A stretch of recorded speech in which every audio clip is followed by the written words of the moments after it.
my name is Teemu, and this is our video game tutorials actually useful series. But before we get to the action, you better subscribe to our YouTube channel, like the video, share our stuff in everywhere, and love us in general. The person to my left is a very well-known Swedish ex-World of Warcraft raider. Okay, that's very nice of you, but I don't know about that. But okay, I'm Janne. They should know if they're subscribing and so on. They should be here every time. So anyway, enough of this shysha. It's time to talk about the game of the day, which today is Dota 2. Oh, I like Dota. This should be fun. Yeah.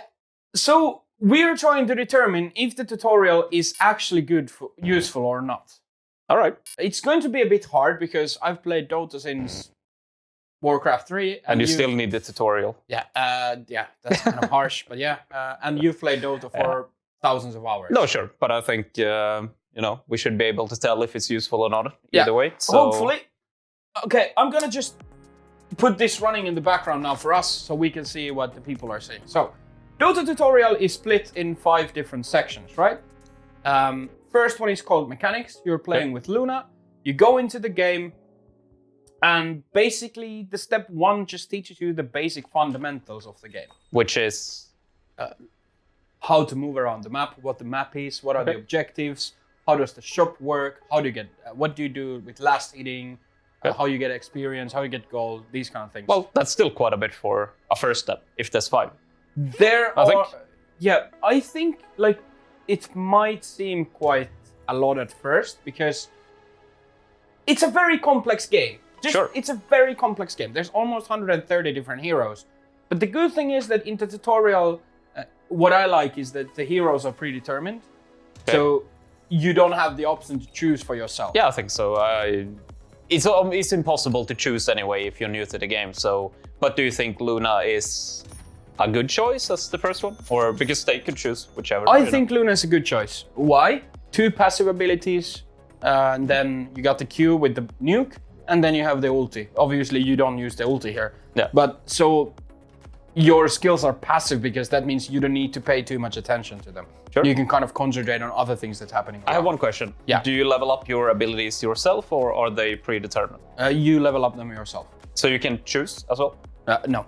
Okay, so they are predetermined, but it's predetermined which one you get, but you level them up yourself. You click it, okay, that's fine. Because I think that's better, because otherwise you have to read through all of them and it could be quite confusing. So I like that. We'll get to that, more of that later on. But basically, so that's the first step of the tutorial. I like the fact that it stops the game every now and then and gives you this screen on where you have the text or something that's happening, something that's going on.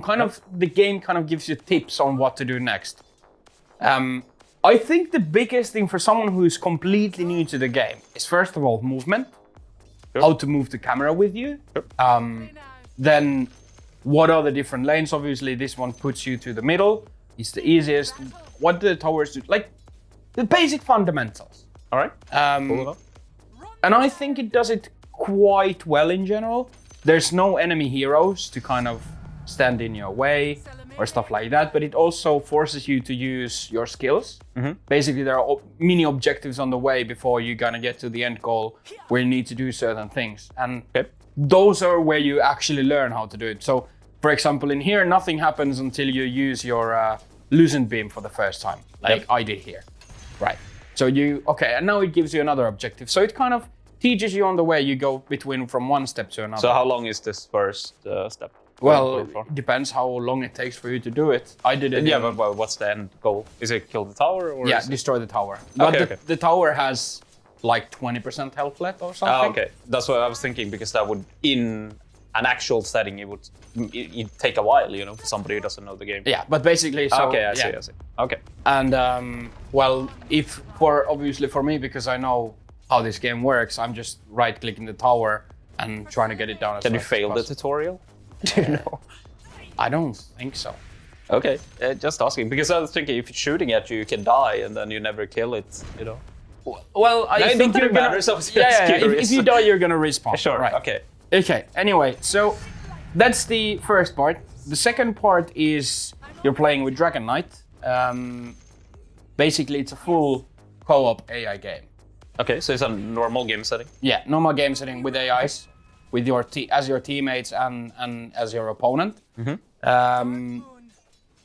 Again, I think after this short mini tutorial kind of thing, like the first step, jumping into a full game can be a bit a lot in that sense, I guess. Okay, I have a few questions. Do you learn in any way to use the shop as well? Yeah. And do you learn anything about different, like does it explain to you that there are different lanes in any way, or does it just throw it in the middle and then you're done, or? No, it basically gives you the option to choose where to go. It kind of guides you on the way on where to go. Because I'm thinking it's quite important before you step into a real game that you understand that there's first of all different lanes, but then that there's different roles like support or middle or carry, you know. So I'm not. You played the tutorial, so I'm not exactly sure how that looks, because I feel that's very important still before you actually play a real game that you have an understanding. I just realized that even if that's obviously already quite complicated for a new player to learn all of those things, so what's the difference between them? But basically then the third step after Dragon Knight is again similar setting, but you're playing with Sniper. Okay. I think Sniper is very good because it's either position 1, position 2. So if whoever is playing the tutorial likes to stick mid, Dragon Knight is good for mid, Sniper is good for mid. Sniper, especially with the high range and very easy abilities to use. Again, a lot of passives again, a lot of passive abilities. No, for sure. Then we have the third Dota third part of the tutorial where you play Shadow Shaman. So here you learn about a new role. Basically, you're playing a support hero. Okay. That's good. Yeah. And then I guess with Shadow Shaman, it becomes more about ability usage and what it is about to play a support, kind of like positioning, these kind of things. Do you learn anything about like warding and vision and stuff like that? Not particularly that much. Yeah. Because I would feel it's kind of complicated for a new player maybe to get so much information at once, but at the same time, a lot of times a new player might end up playing a support hero. Yeah. I mean, it's very common, right? And if you have no idea how wards work, then if you jump into a game, somebody might tell you, we need wards. We need wards. Yeah. Always, right? And then they won't know what to do, right? But the good thing with this is because, obviously when I'm playing the tutorial through, it literally takes 8 minutes for me to kind of finish the game. No, not sure. But for someone who's completely new, the game might go on for an hour. Sure. And in that hour, there's so many things happening in the game that, you kind of start picking up more and more as they go. Because, so you have the first step where you get, it teaches you what to do, but then you play bot games. Yeah. That's the rest of it. Do you get any kind of tips in the bot games? Yeah. You do? Yeah, you need to have the tips on, but so you get okay, no, but sure. Yeah. Because I was thinking if it's only bot games and you have to figure everything out yourself, then it feels lazy. But then, the game is kind of guiding you on the side. Okay, that's good. Yeah. And then the fifth step of the tutorial is to play a first proper multiplayer match. Okay. So when you queue that game, it takes other people queuing to the same multiplayer co-op. I think they're playing versus AI though. Okay, but that's pretty good because then you definitely will play with players who are new. Yeah. Or, they shouldn't be there to play a real game, so to speak, when you queue to that, you queue to a bot game basis. So you're playing with team versus bots. No, but that's good. I really like that because otherwise in other games, even if you play unranked or whatever, you will still play with players who are very experienced and they will probably demand that you know what you're doing. Exactly. So I like that. That's actually a very, very good idea that I think a lot of games could actually use. So basically that's the tutorial as it stands. It's a 5-step way. But then Dota also gives other training things you can do. Okay. And one of the things of them is last hit tutorial, or last hit trainer basically. So you can find it when you go to learn, and then training, and there's last hit trainer, right? Again, I have a lot of questions, but I'm curious because we went through other games earlier as well, and we've been talking about this. So does it in any way, when you're in the tutorial, guide you to go find these tools? No. No, and I don't understand why, because we had kind of the same thing in CSGO. And I really feel like they could just tell you that if you want to learn more, like for an example, last hitting is very important. If they tell you that, then it could include that you can go to a last hit trainer and get better at it. Yeah. After the Though tutorial. the last hit trainer is found under the learn tab. So Well, it's there. Okay, that's good. So there is on the main header of the client, you have the learn tab.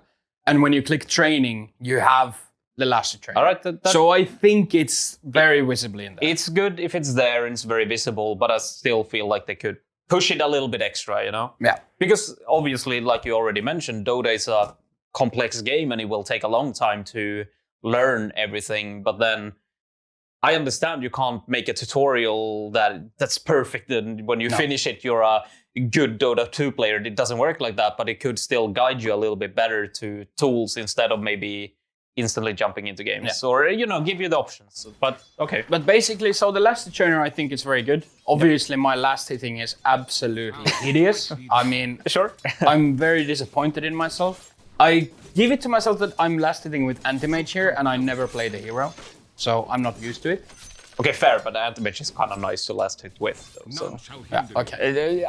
half excused. Yeah, I'm used to last hitting with Keeper of the Light, who has Sure. a very, very lazy attack animation. And this is really sharp, so. Yeah. But it gives you basically, you're just last hitting in mid lane. It's time-based, so you can kind of get your own pace and test as much as you can. Yeah. So this is a very good tool in my opinion. I mean, obviously, I think this is not the topic of the day, but I think something like this is some people underestimate how important this is, because last hitting is a very big part of the game. And somebody even like, on my level or our level might think that they are good enough, or this is boring, to just stand here and last hit, but it's so important. Yeah. It's everybody should really put more time into it if you want to get better. That's definitely it. It's Basically, last hit trainer as it stands is very straightforward, right? Mm-hmm. But then the last thing that kind of stands out to me that Dota 2 offers for a new player is the hero guides. Yeah. So because there are over 120 different kind of heroes, every single one has, well, on average, 4 abilities that are unique. Right? Yeah. Some of them active, some of them passive, some of them on use, whatever. So this is like a small video of what Dota offers when it comes to these for new players, which is in the form of hero guides. So you can choose whichever hero you want, either through the hero and go to demo hero. I use the demo just to show it, basically. Sure. But so when you open shop, you can also get this the hero guides. So someone else has created a guide on what to buy and what to level. So for new players, these are very useful. Yeah, I think so. I remember personally when I think it was Heroes of New Earth a long time ago, they didn't have anything like that in the beginning. Yeah. And as a new player, because I was a new player to Heroes of New Earth at the time, and I didn't even have any Dota experience, at least very limited, it was very hard to understand anything, because there's hundreds of items, or you're just lost. So even because would you agree that these guides are somewhat very inaccurate, especially after changes to the game and so on? I think you would agree. Sometimes they are not. Yeah. They are not perfect, no, and they can't be perfect either for what it's worth. Obviously, items are very fluid and you can change around depending on a million different situations. But I think just having the option to get a start, to understand something about the game, and that you don't have to worry too much about what you're buying or go through every single item, or for that matter, search for the information somewhere else. It's in the game. Yeah. So I like that for sure. And I think like if you are a Dota Plus subscription, you subscribe to the Dota Plus, it gives you the Dota Plus hero guides that basically uses all the data there is from Dota to give you tips for which ability to level up and what items you use. And it gives you like multiple options. So these static guides that are written by someone else, they're usually the ones that are the most used. Yeah. They are usually on point. They're updated constantly. But in my opinion, if you want to get better at Dota and you want to learn more, subscribe to Dota Plus and get the better tips from there, because it calculates on who you're playing against, which heroes you're with, and based on that, it gives you the suggestions on what to level up. It's good to get an extra dimension to it, I guess, and get a better picture of this. But yeah. All in all, overall, I think Dota provides a quite good platform for new players to start. It's a very complex game and there's a lot to learn, but I think Dota gives you a pretty good tool set to start playing the game. Is there something you feel they could implement to make it better? I think there could be like tutorial could be a couple more steps where you have like, okay, you have different positions, so you have support, you have carry. Yeah, I think so. And offlane and stuff like that. So these things could be implemented and made kind of like optional, so you can choose if you want to do it or not. Because I think it would be good to get at least, it doesn't have to be much. It could be, for an example, when you play your first bot game, if you go middle, for an example, because I think you can go wherever you want, right?